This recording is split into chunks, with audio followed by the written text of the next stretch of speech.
काल हिंदू हृदय सम्राट शिवसेना प्रमुख बाळासाहेब ठाकरेजी यांची जयंती होती आणि या जयंतीच्या निमित्ताने महाराष्ट्राचे मुख्यमंत्री उद्धवजी हे शिवसैनिकांशी व्हर्च्युअली बोलताना आपल्याला पाहायला मिळाले।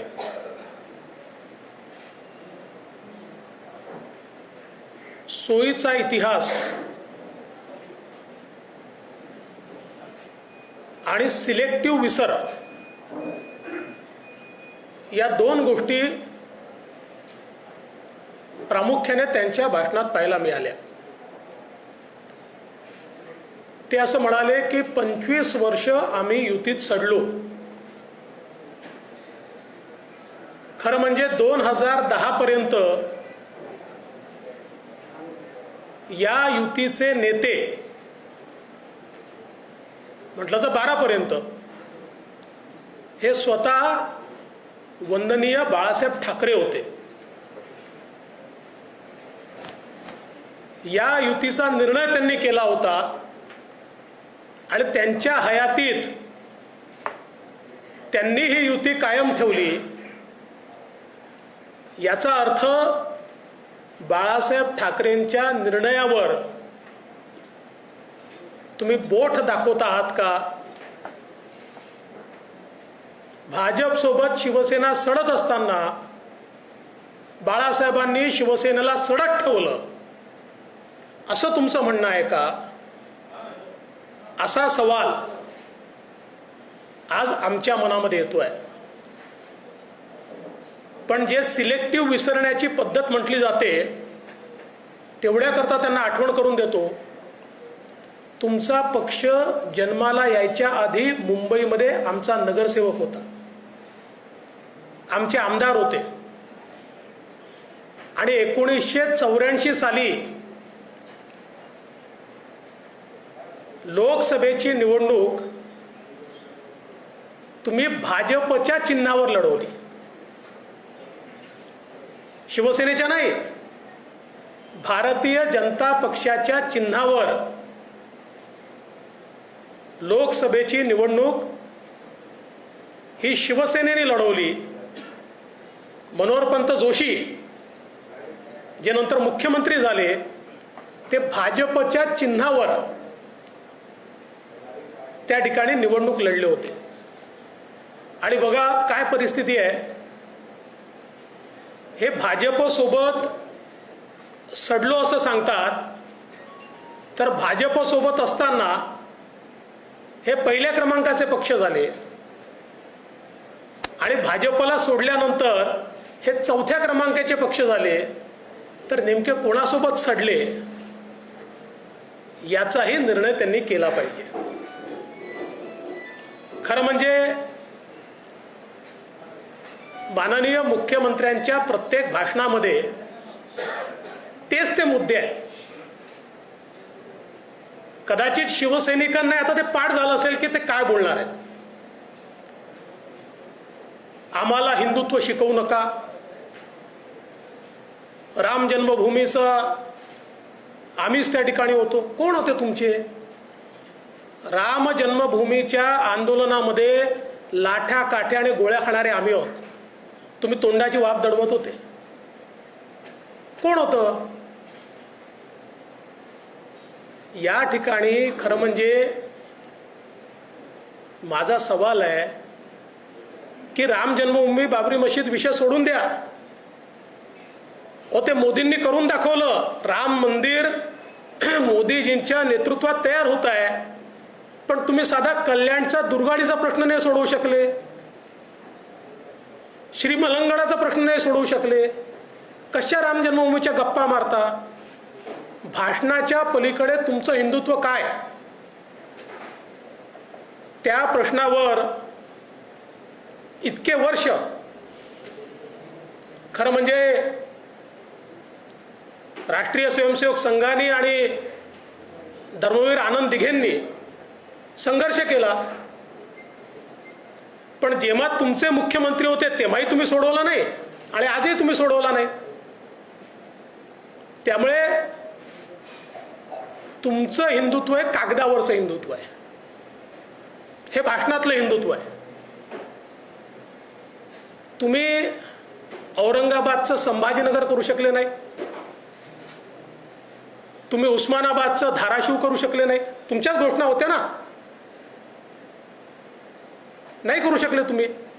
पण तिकडे अलाहाबादचं प्रयागराज झालं, ते त्यांनी करून दाखवलं आणि तुम्ही बोलत राहिला. हिंदुत्व जगावं लागतं, हिंदुत्व भाषणापुरतं मर्यादित नसतं. मोदीजींनी ते करून दाखवलं. आज काशी विश्वनाथाचं जे मंदिर मुघल आक्रांत्यांनी तोडलं होतं, त्या काशी विश्वनाथाला त्याचं पूर्ण स्वरूप देण्याचं काम हे मोदीजींनी करून दाखवलं. केलं तुम्ही कधी? आज प्रयागराजमध्ये हिंदूंच्या आस्थेचा कुंभ ज्या प्रकारे आयोजित करण्यात आला आणि त्याकरता ज्या सोयी तयार करण्यात आल्या, केल्यात तुम्ही कुठे? 370 कलम रद्द करताना तुमची तर भूमिका दुटप्पी होती, दुटप्पी भूमिका होती. कशाच्या हिंदुत्वाच्या गप्पा मारताय? माझी तर त्यांना एवढीच या ठिकाणी निवेदन आहे माझं, व आम्ही तर वंदनीय बाळासाहेब ठाकरेंना अभिवादन अभिमानानं करतो, पण अभिवादन सोडा, त्यांच्याकरता एक ट्विट राहुल गांधी, सोनिया गांधी आणि प्रियंका गांधीकडनं करून दाखवा. याला लाचारी म्हणतात. ज्यावेळी तुम्ही त्यांच्या फोटोंना हार घालता आणि त्यांना मात्र वंदनीय बाळासाहेब ठाकरेंच्या जयंतीच्या निमित्ताने ट्विट करायला लाज वाटते आणि तरी सत्तेकरता त्यांच्या मांडीला मांडी लावून बसता, यापेक्षा मोठी लाचारी काय आहे? त्यामुळे खरं तर हिंदुत्वाच्या गप्पा आणि लाचारीचं बोलणं हे तुमच्या तोंडी शोभतच नाही. या संपूर्ण भाषणामध्ये महाराष्ट्राच्या हिताचं काही नाही, महाराष्ट्राच्या समस्यांवर काही नाही, आम्ही काय दिशा देणार याची माहिती नाही. याचं कारण काय आहे? महाराष्ट्रात बोलणार काय? घपले घोटाळे? गृहमंत्री जेलमध्ये येते? रोजचे होणारे मुंबई महानगरपालिकेतली लूट, दरोडेखोरी? यांना हे माहिती आहे की महाराष्ट्रावर बोलायला लागलो तर आपल्याला तोंड नाही आहे, आणि म्हणून मग अशा प्रकारचे विषय या ठिकाणी आणायचे की ज्याच्यातनं 2-3 दिवस वेगळ्याच प्रकारचे वाद चालू राहतील. पण एक गोष्ट अतिशय स्पष्टपणे मला मांडायची आहे, ती म्हणजे भारतीय जनता पार्टी स्वतःच्या भरोशावर या महाराष्ट्रामध्ये आपलं सरकार बनवेल आणि वेगळं लढून देखील नंबर 1चा पक्ष भाजपच आहे हे आम्ही या ठिकाणी दाखवून दिलं. काल एक अजून गोष्ट ते असं म्हणाले की बाबरी मशिदीनंतर संपूर्ण देशात शिवसेनेकरता अतिशय अनुकूल लाट होती आणि तेव्हाच जर शिवसेनेने सीमोल्लंघन केलं असतं तर आज दिल्लीमध्ये शिवसेनेचा झेंडा असता. परत सिलेक्टिव्ह मेमरी. 1993च्या निवडणुकीमध्ये शिवसेनेने उत्तर प्रदेशामध्ये 180 उमेदवार लढवले होते. जेव्हा तुमची लाट होती ना, 180 उमेदवार लढवले होते, त्यातल्या 179 लोकांचं डिपॉझिट जप्त झालं होतं. 180 उमेदवार लढवले होते, त्यापैकी 179 लोकांचं 1993 साली डिपॉझिट जप्त झालं होतं, एकाचं वाचलं होतं. 1996 मध्ये 24 उमेदवार लढवले, त्यातल्या 23 लोकांचं डिपॉझिट जप्त झालं. आणि 2002 साली 39 उमेदवार लढवले आणि पूर्ण 39 उमेदवारांचं डिपॉझिट जप्त झालं. त्यामुळे ही जी शिवसेनेची लाट वगैरे जी होती आणि आम्ही भाजपला साथ नाही, तुम्ही लढवल्या पण लोकांनी तुम्हाला नाकारलं. 1993 साली देखील नाकारलं, कारण लोकांना हे माहिती होतं की राम जन्मभूमीच्या आंदोलनामध्ये सक्रियतेने कोणी असेल तर ते कारसेवक होते आणि संघ विचाराचे लोक होते, विचार परिवारातले लोक होते. म्हणून मला असं वाटतं की जे सिलेक्टिव्ह मेमरीनं बोलणं मुख्यमंत्र्यांनी बंद केलं पाहिजे आणि महाराष्ट्राच्या गव्हर्नन्सवर थोडा फोकस दिला पाहिजे. महाराष्ट्राची जी अवस्था आज होती आहे ती अवस्था यापूर्वी कधीही पाहिली नाही. इतकी बेशिस्त आणि इतकं भ्रष्ट सरकार यापूर्वी महाराष्ट्राने कधी अनुभवलं नाही. आणि म्हणून आमची अपेक्षा आहे की ठीक आहे, तुम्हाला 4थ्या क्रमांकावर गेल्याची निराशा असू शकते, पण ती अशा प्रकारे काढू नका, असा आमचा त्यांना सल्ला आहे. कल महाराष्ट्र के मुख्यमंत्री उद्धव ठाकरे जी ने वंदनीय शिवसेना प्रमुख बाळासाहेब ठाकरे जी की जयंती पर जिस प्रकार का वक्तव्य किया है और कहा है कि बीजेपी के साथ शिवसेना 25 साल तक सड़ी, तो मैं सवाल पूछना चाहता हूं कि 2010 तक इस अलायंस के नेता बाळासाहेब ठाकरे जी थे और बाळासाहेब ठाकरे जी ने इस अलायंस को कायम रखा, तो क्या बाळासाहेब ठाकरे जी के कारण शिवसेना सड़ी? इतना ही नहीं, तो मैं उनको याद दिलाना चाहता हूं क्योंकि सिलेक्टिव मेमोरी है. उनकी पार्टी का जब जन्म भी नहीं हुआ था उससे पहले मुंबई में बीजेपी का कॉर्पोरेटर था. बीजेपी में विधायक चुनकर आए और इतना ही नहीं,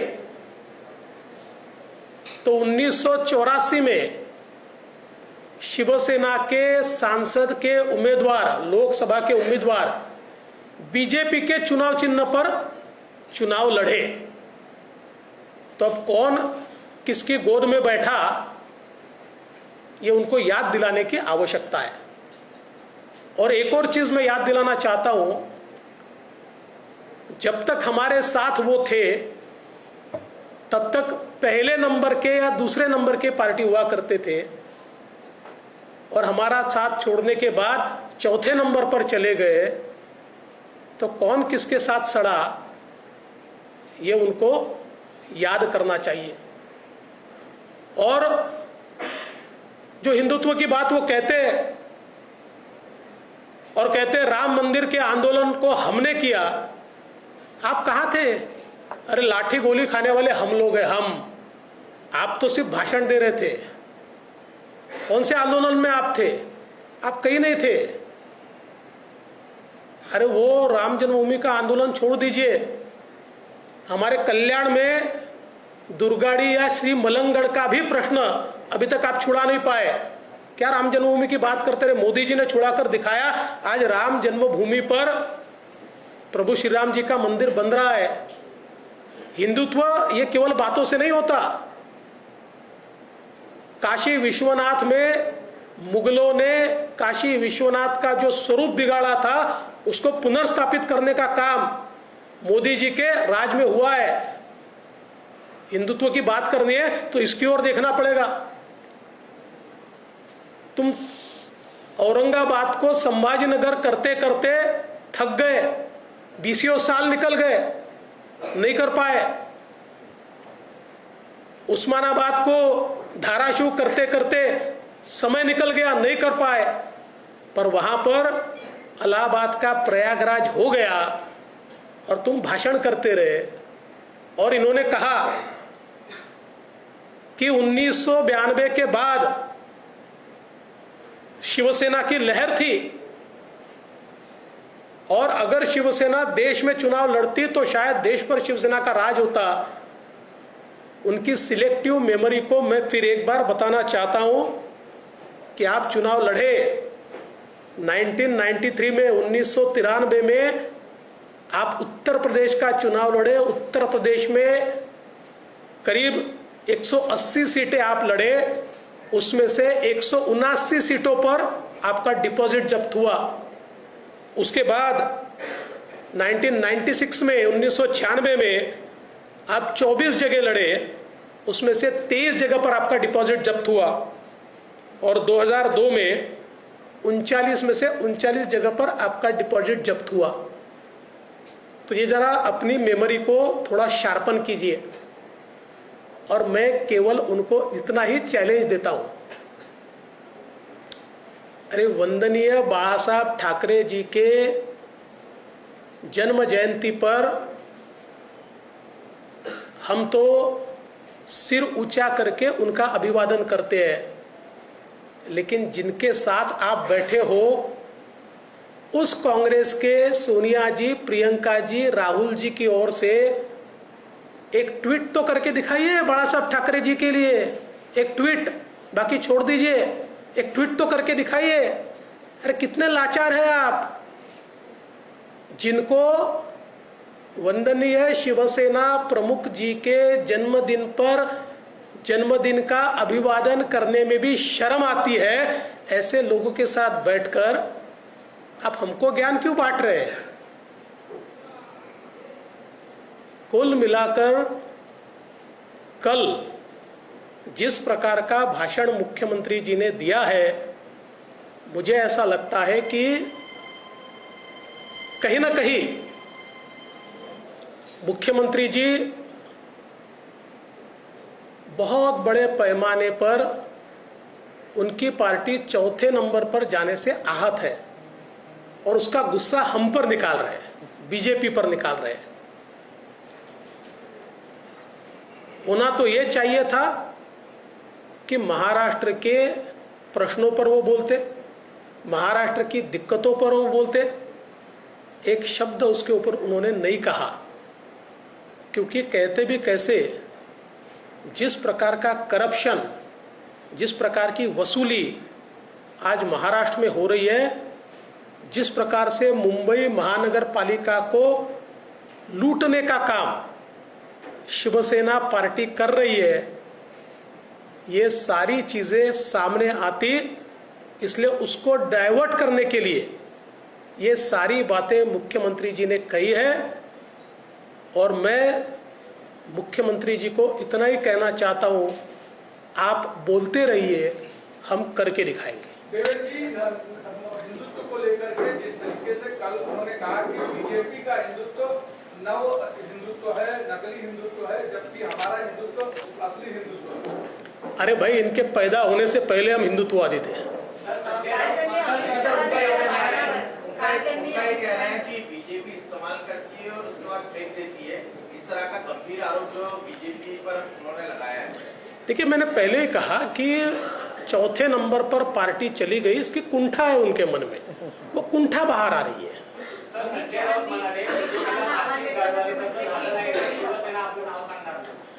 त्यांनी नाव आताच बदलून टाकावं। अमित शाह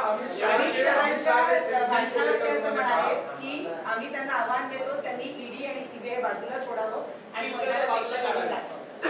नाही, असं आहे, ईडी किंवा सीबीआय हे केव्हा काम करेल?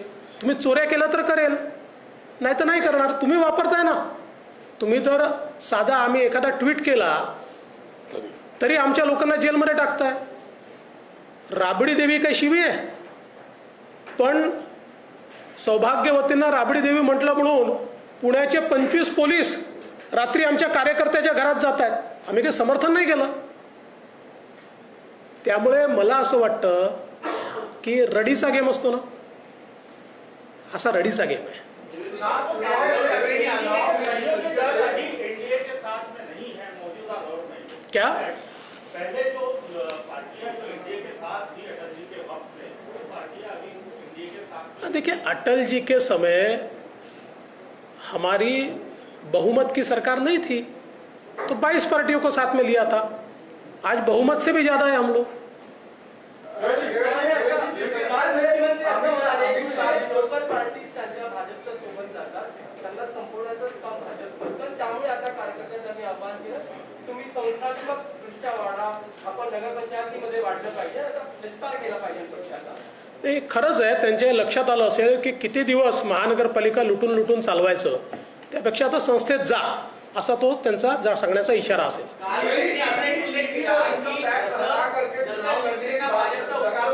कल करते रहे, कहे कि ईडी और इनकम टैक्स हटाकर अमित शाह अकेले चुनाव लड़ते बताएं, मुझे पता चले. देखिए, ये सारी रोने वाली बातें हैं.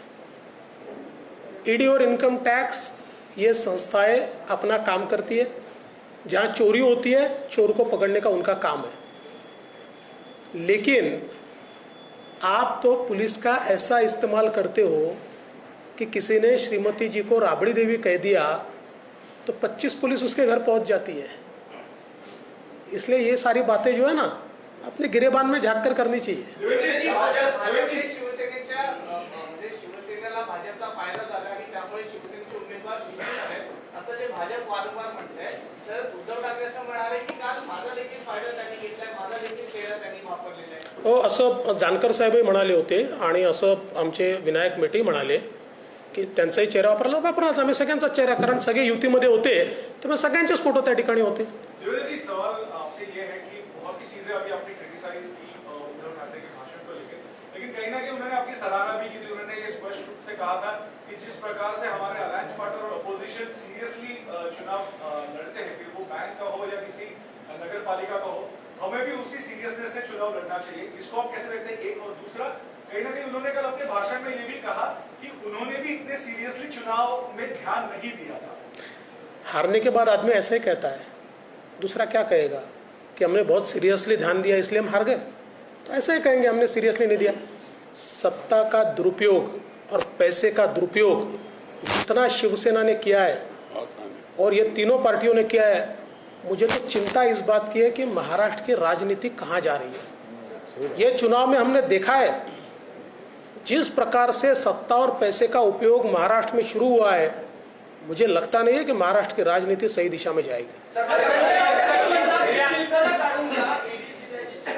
अरे संजय राऊत, ते मी बोललो त्याच्यावर, म्हणून तर मी म्हटलं संजय राऊतांना नवीन नाव घ्यायला सांगून द्या आताच, लगेच सांगा.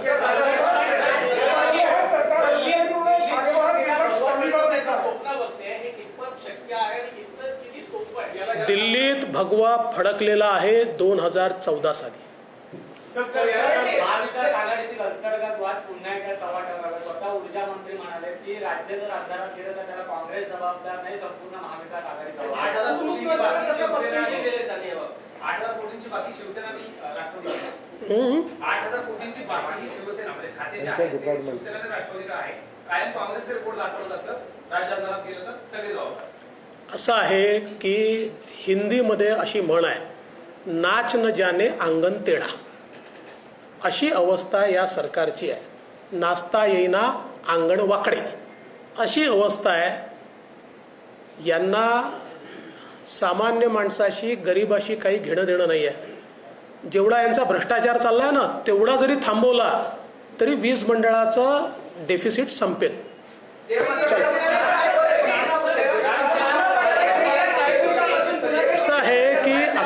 असं आहे, मला असं वाटतं की नाना पटोलेंच्या डोक्यावर परिणाम झालाय. विशेषतः नागपूरमध्ये त्यांनी भाजपमधनं उमेदवार घेऊन त्या उमेदवाराची अवस्था काय झाली आपण बघितली.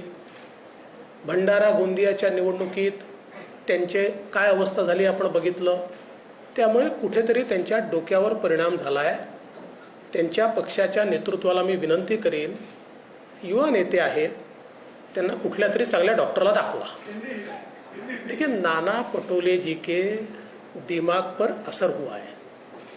विशेष रूप से नागपुर की चुनाव हारने के बाद, भंडारा गोंदिया का चुनाव हारने के बाद वो बहकी बहकी बातें कर रहे हैं. मैं उनके नेतृत्व को कहूँगा, युवा नेता है, किसी अच्छे डॉक्टर को दिखाइए, इनके दिमाग का इलाज करवाइए.